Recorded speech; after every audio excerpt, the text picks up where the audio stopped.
I found out my mom picked her husband over me the same day I got expelled from her house. And she did it in less than 5 minutes without blinking. It started with a slammed door, ended with a lawsuit, and somewhere in between my world stopped making sense. I was 16 when Mom married Bill. Even now, just saying his name makes my stomach tighten. From the beginning, he didn't like me. Not in the awkward stepdad adjustment way.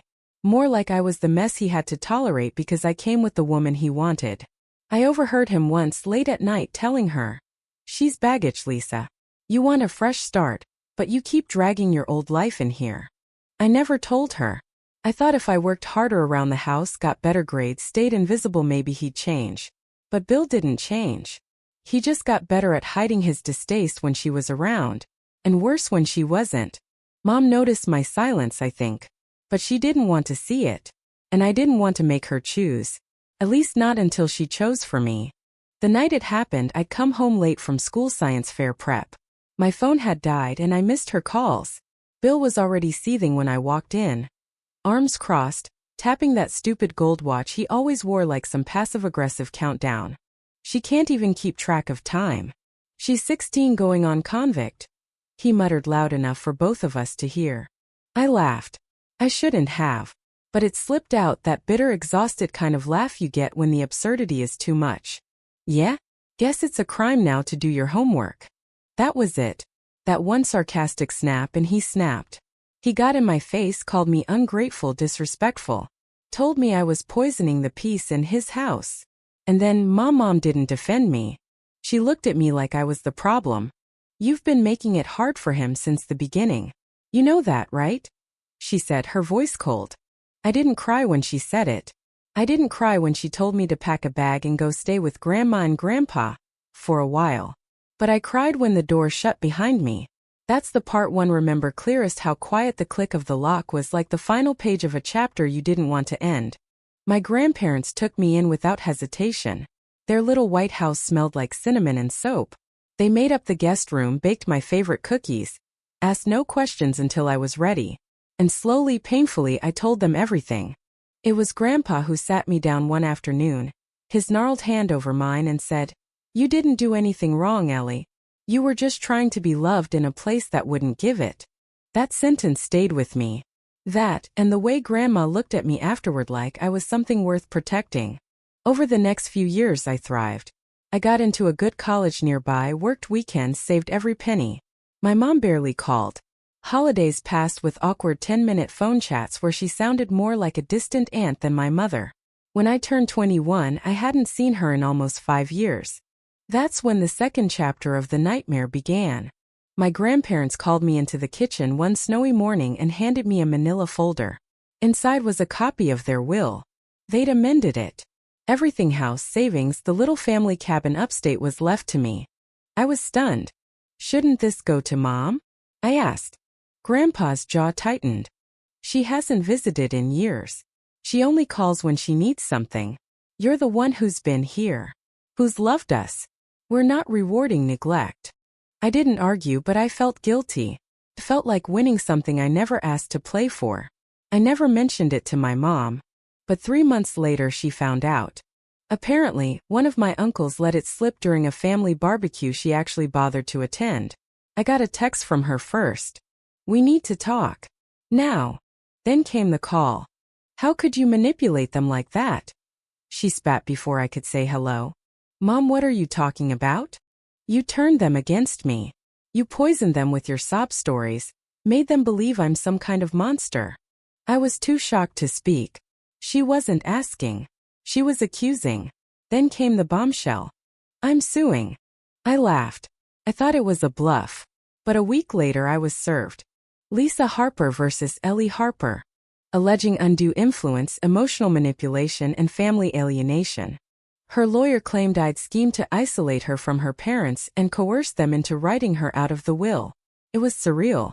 I had no money, no resources, and she was dragging me into court for the crime of being loved.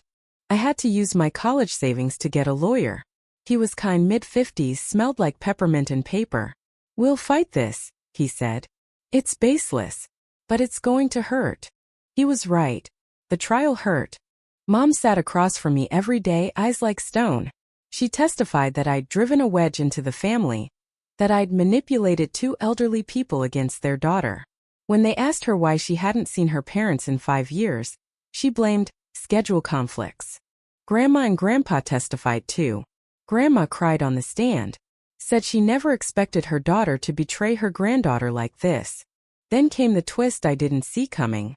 During discovery, my lawyer found texts, dozens of them, between Mom and Bill. Most were just casual bitterness, but a few were damning. We'll get the house back one way or another. Let her play nursemaid to your parents for a few more years. Once they're gone, she'll have nothing. The courtroom gasped when the messages were read aloud. Even the judge looked shaken. The lawsuit was dismissed with prejudice, and Mom was reprimanded for filing what the court called a vindictive and emotionally exploitative claim.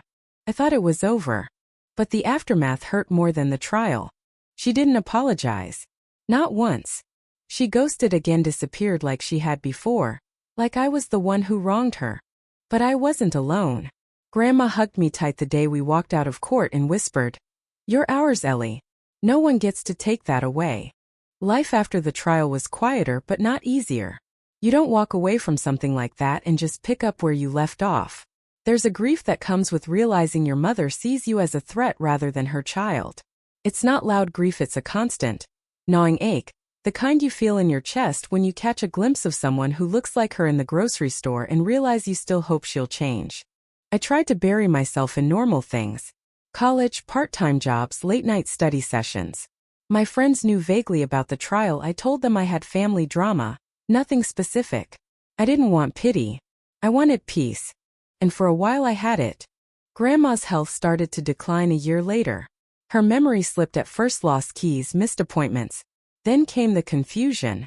One morning she called me by Mom's name and asked why I hadn't come home for dinner. It broke me in ways I didn't expect. I'd spent years bracing myself for her death. She was in her 80s after all. But I hadn't prepared for her forgetting who I was. For losing her while she was still alive. I moved back into their house to help take care of her. Grandpa, proud as ever, tried to hide how overwhelmed he was. But I could see the way his hands trembled when he tried to brush her hair, the exhaustion in his eyes. I took over the bills, the cooking, the medication schedule. I learned how to do memory care from YouTube videos and late-night forums. I slept on the floor of her bedroom some nights, just in case she wandered. It was hard and lonely, but it mattered. One night, while sorting through old boxes in the attic for donations, I found a photo album wedged between dusty board games. Inside were pictures I'd never seen before: Mom holding me as a baby, her face glowing with joy, us at the beach, at Christmas, at Grandma's kitchen table frosting cookies. I sat there, surrounded by cobwebs and mildew, and cried for the version of her that used to love me. The next morning, Grandma had a good day. She looked at me, really looked, and said, "You're a good girl, Ellie. Your mama, she was just too soft on men and too hard on you." It was the first time she'd spoken clearly in weeks. "I think she resented that you needed her," she added quietly. "But we didn't. We wanted you." Then she drifted off to sleep again. That sentence stayed with me. A few weeks later, I got an email from someone I hadn't heard from in a long time. My half-brother, Evan. I didn't even know Mom had a son before Minute until I was 13 and found an old yearbook with a baby picture taped inside, labeled My Sunshine. Evan, 1995. When I asked Mom about it, she froze. "He lives with his father," she said. "That part of my life is over." She never mentioned him again. But now here he was reaching out. Subject line, "Hi. I think we're siblings." The message was polite, hesitant. He said he'd heard from our aunt about the trial. Said he was sorry. Said he wanted to talk if I was open to it. I was. Nervously, cautiously, yes. We met for coffee in a tiny cafe downtown. I was early. He walked in 5 minutes late, wearing a navy peacoat and carrying a book under his arm. He looked exactly like her. Same eyes. Same angular jaw. Same nervous hands fiddling with the coffee stirrer. We talked for hours. Turns out, his dad had full custody after the divorce. He'd barely seen Mom since he was 8. She was young, unready, and a little reckless, he said, his tone half defensive, half resigned. I don't hate her. But I stopped expecting much from her a long time ago. He told me that he only recently started piecing together what kind of life I might have had. She always made it sound like you were the reason she was miserable. But the more I asked questions, the more I realized she'd just rewritten the story. We kept meeting. Weekly coffees turned into dinners, then hikes, then weekends helping me clean out the garage or install shelves in Grandma's room. Evan became someone I didn't realize I needed, a witness to a childhood I couldn't explain to most people. A mirror of the same fractured love. And then one day he said, "You should know something. She's not done." "What do you mean?" "She's talking about appealing the will. Apparently she's claiming elder abuse now. Says you manipulated them while Grandma was sick." I felt like the ground dropped out from under me. Another lawsuit? After everything? He nodded grimly. "She told Aunt May she has proof. I don't know what it is. But I thought you should be prepared." That night, I sat at the edge of Grandma's bed, watching her breathe, wondering how many more months we had left. Wondering how a mother could watch her child give everything for aging grandparents and still see only an enemy. I didn't sleep. The next week it happened. Another letter. This time a formal notice from Mom's new lawyer. Lisa Harper intended to contest the will on grounds of diminished capacity and undue influence. It was the same hell all over again. But I was stronger now. I called my lawyer, who grimaced and said, "It's rare for someone to win a second challenge after a case is dismissed. But with your grandmother's condition now public, she may try to exploit it." So we gathered every document, every care log I'd kept. I compiled months of receipts, medication schedules, appointment calendars, even photos of her smiling, laughing, holding my hand on the porch. I wasn't going down quietly. Grandpa, frail but still mentally sharp, gave another statement. "She didn't manipulate anyone," he said. "She saved us. She saved my wife." Then Evan stepped forward. He offered to testify. Said he'd watched Mom fabricate stories his whole life. Said he saw firsthand how she shifted blame when things got hard. Ellie didn't alienate her. She simply survived her. That line made it into court. The judge threw out the new claim. Called it a baseless attempt to relitigate settled family matters. This time Mom was fined for wasting court resources. She didn't come to court. She didn't send a message. She disappeared again. And this time I didn't hope she'd come back.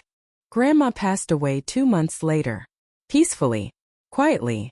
Holding my hand. We buried her next to Grandpa, who followed her just 10 days after. The grief was sharp but clean. They'd lived full lives. They'd loved fully. And they'd made sure I knew I was theirs until the very end. The house was mine now. Not because I fought for it, but because I belonged there. One evening, as I was boxing up Grandma's old sweaters, I found another photo tucked into a drawer. It was of me, maybe 6 years old, missing front teeth, laughing so hard my eyes were shut. Behind me was Mom, arms wrapped around me, smiling like the sun. I kept that photo. Not as forgiveness, but as proof that once, however briefly, she did love me. Evan helped me hang it in the hallway. "For the record," he said, "you deserved so much more than her." I nodded. "But I got them. And I got you." He smiled. "You're not the girl she gave away anymore." The months following Grandma and Grandpa's passing were full of boxes and bittersweet silences. Every corner of their house held echo as me laughter at 6. Grandma humming while kneading dough, Grandpa swearing softly at the news. I couldn't bring myself to sell the house, though people tried. Realtors called weekly. Neighbors asked what I planned to do. But I wasn't ready to let go of the only real home I'd ever known. So I stayed. I turned Grandma's sewing room into a quiet study nook. I kept Grandpa's coffee mug, the one that said "One Grump," in the kitchen window. And I hung that photo, Mom and me, laughing, next to the front door, as if it might hold some kind of peace if I passed it every day. Evan came by often. We talked late into the night, sometimes about childhood, resentment, trauma. He helped me understand something that should have been obvious. People like Mom don't hate you because of who you are. They hate you because of who you remind them they failed to be. It wasn't exactly comforting, but it gave me context. Context I desperately needed. Life settled into a rhythm. I finished my degree, got a local job at a nonprofit that focused on elder care advocacy. Felt right. I'd lived that story, now I could help others navigate it too. Things were calm. Until Mom showed up. Not in court. Not in a letter. In person. It was a cold gray Tuesday in November. I was raking leaves in the front yard when a car pulled up, a dark blue sedan, unfamiliar. I glanced up, expecting maybe a delivery. Instead, the door opened and she stepped out. Lisa. Her hair was shorter now, grayer at the roots. She wore a long black coat and sunglasses, though the sky was thick with clouds. For a second I thought maybe I was imagining her. That some part of my mind conjured her in a moment of nostalgia or weakness. But then she spoke. I didn't know they died, she said, voice hoarse, as if the words tasted bitter. I stared at her. They passed almost a year ago. She flinched. I didn't come to fight, she added quickly. I was in town. You're never just in town, I replied. She looked down at the ground, then back up at the house. Looks the same. It is the same, I said flatly. We stood there in silence for what felt like hours. I know I messed things up, she said finally. I know I hurt you. I didn't respond. She took a hesitant step closer. I wanted to come to the funeral. I did. But you didn't. I didn't think I'd be welcome. You sued me. Twice. She flinched again. I was angry. I felt replaced. You replaced me. The night you picked him over me. The night you let me leave with nothing. Her lips tightened. He's gone now. Bill. Left 2 years ago. I wasn't sure what I was supposed to feel. Relief? Justice? Pity?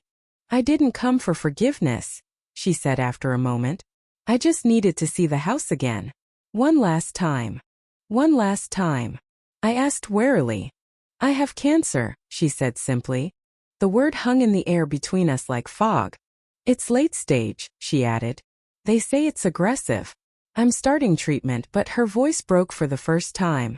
I thought if I was dying, maybe I should try to fix things. I didn't know what to say. This was the woman who threw me out, turned family against me, dragged me into courtrooms and filled my mailbox with accusations. Now she stood on the lawn of the home she'd once abandoned, asking for what? Closure? I don't hate you, I said quietly. But I don't trust you either. I get that. I don't know if I want a relationship. I understand. She turned to go, then paused. I didn't just come to see the house. I was wondering, I know it's a lot to ask, but if I don't make it, I need someone to handle things. Bills. Affairs. There's no one else. Evan wants nothing to do with me. Can you blame him? No. She stood by the car now. Just think about it. That's all I ask. Then she drove off. I stood there for a long time, rake forgotten, heart twisted. That night I called Evan. She showed up, he asked, incredulous. God, the nerve. She says she's dying. He sighed. She probably is. But that doesn't mean you owe her anything. I know. She's playing her last card, Ellie. She lost control. Now she's trying to hand it to you wrapped in guilt. I didn't sleep that night. I kept seeing her face, older, thinner, but still full of those familiar defenses. Over the next week, I did something I never thought I would. I visited her. Not out of obligation. Not even forgiveness. Just curiosity.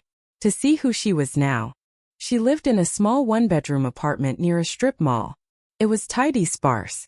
The fridge was nearly empty. Medical papers stacked on the table. She answered the door in a worn sweatshirt and sweatpants, surprised but not ungrateful. We sat in awkward silence for a while. Then quietly she said, I always thought being strong meant pushing people away before they could hurt me. I looked at her, really looked. And for once she looked back without flinching. I spent my whole life waiting for someone to fight for me. But when I had someone who would have, I pushed her out. I didn't cry. I wanted to, but I couldn't. Do you regret it? I asked. Every day. That visit didn't heal everything, but it started something. Over the next few months, I helped her manage doctor appointments, medications, insurance battles. I didn't move in. I didn't call her mom. But I sat with her while she puked from chemo. I held her hand when they gave her the 6-month prognosis. She cried once when I brought her a blanket from Grandpa's house. It still smells like cinnamon, she whispered. She died in April. She left me a letter. In it, she didn't beg for forgiveness. She just explained. Talked about fear.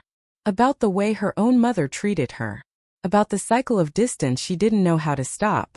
At the end she wrote, "You didn't turn my parents. You just reminded them what love looks like. I wish I'd learned from you instead of punishing you for it." I sat with that letter for a long time. After the funeral, small, quiet. Just me and Ivani scattered her ashes at a lake near the cabin. She'd never been, but it felt peaceful. The kind of place where, if healing had a sound, it would echo off the water. I don't know if I'll ever fully understand my mother, or fully forgive her. But I know this. I broke the cycle. And that means something. After Mom's funeral, there was a quiet that settled into my life, too deep to be peaceful, too familiar to be frightening. It wasn't the silence of grief alone, but the silence that comes when a storm finally breaks and leaves behind only debris and gray skies. I spent a few days in the cabin after scattering her ashes, not doing anything in particular, just walking, reading, sitting by the fire. I thought about Grandma's hands folding pie dough, about Grandpa's gravelly laugh, about Evan's face the first time I called him my brother without thinking twice. And yes, I thought about her too. The pain had softened. It still burned, yes, but like an old scar, something you touch out of habit, not urgency. When I returned to town, life resumed. Or maybe for the first time it really began. I went back to work at the nonprofit. I started training as a certified patient advocate. I'd seen too many people like Grandma, like Mom, in the end facing complex medical systems alone. I wanted to be someone they could rely on. Someone I didn't have when I was 16 and terrified. Evan and I started a small side project together. We created a support group for adult children estranged from toxic parents. We met in the library basement once a week. And slowly people came, some angry, some grieving, some unsure of how they even got there. One woman in the group, Alina, said something I'll never forget. We expect mothers to be these mythical creatures, limitless love, endless patience. But some of them are just wounded kids who never grew up. And we're the ones who pay for it. That stayed with me. One evening after our meeting, I sat in my car and stared at the photo of me and Mom again, the one I'd moved from the hallway to my dashboard. She was still smiling in it, caught in that rare and fleeting moment when we were both still soft, before the world hardened us. And for the first time, I whispered something I didn't think I ever would. "I forgive you." It wasn't for her. It wasn't some grand moment of sainthood. It was for me. For the girl who waited by the window on her 16th birthday and didn't get a call. For the young woman who stood alone in a courtroom while her mother tried to erase her. For the person I'd become, scarred, yes, but not broken. Forgiveness didn't mean forgetting. It meant I could walk forward without dragging her behind me like a ghost. The house became something else over time, not a shrine to grief, but a place of warmth again. I planted roses along the walkway. I turned the attic into a little reading loft with fairy lights and second-hand beanbags. I hosted Sunday dinners for Evan and the friends I now called family. One Sunday, a girl named Mia from the support group stayed late to help clean up. She was only 19, recently kicked out by her mother for being gay. She wandered the hallway and paused at the photo by the door. "Is that your mom?" she asked. I nodded. "She looks so happy," she said softly. "She was. Once. Do you miss her?" I thought about it. Then I said, "I miss the version of her I never really got. The one in the photo. But I've made peace with the one I had." Mia looked at me, tears in her eyes, and said, "I hope I get there someday." "You will," I replied. "It takes time. But you will." Later that night, I added a new photo to the wall beside Mom's. It was me, Evan, and a few of our group members at the lake, arms around each other, laughing in the golden hour light. For the first time, the house didn't feel like it belonged to the past. Felt like it was breathing again. I still get letters sometimes from distant relatives, from lawyers finalizing old estate matters, from people who heard about the lawsuit and want advice. I answer the ones I can. I donate some of the inheritance each year to organizations that support kids aging out of toxic homes. Not because I owe anyone, but because I remember what it felt like to be sent away like a problem. And because I wasn't the problem. I was the survivor. I'm 30 now. I live in the same house. But it's mine in a new way. Not because of a will or a courtroom, but because I filled it with healing. With stories. With people who choose me day after day. And sometimes when the light hits the window just right, I swear I can smell cinnamon. I like to think Grandma and Grandpa are still here, watching from some quiet corner, proud of the girl they chose to love. And if there's a part of my mom left in this world, some soft, unseen spirit, I hope she sees this too. Not with jealousy, not with bitterness, but with peace. 'Cause I finally have mine.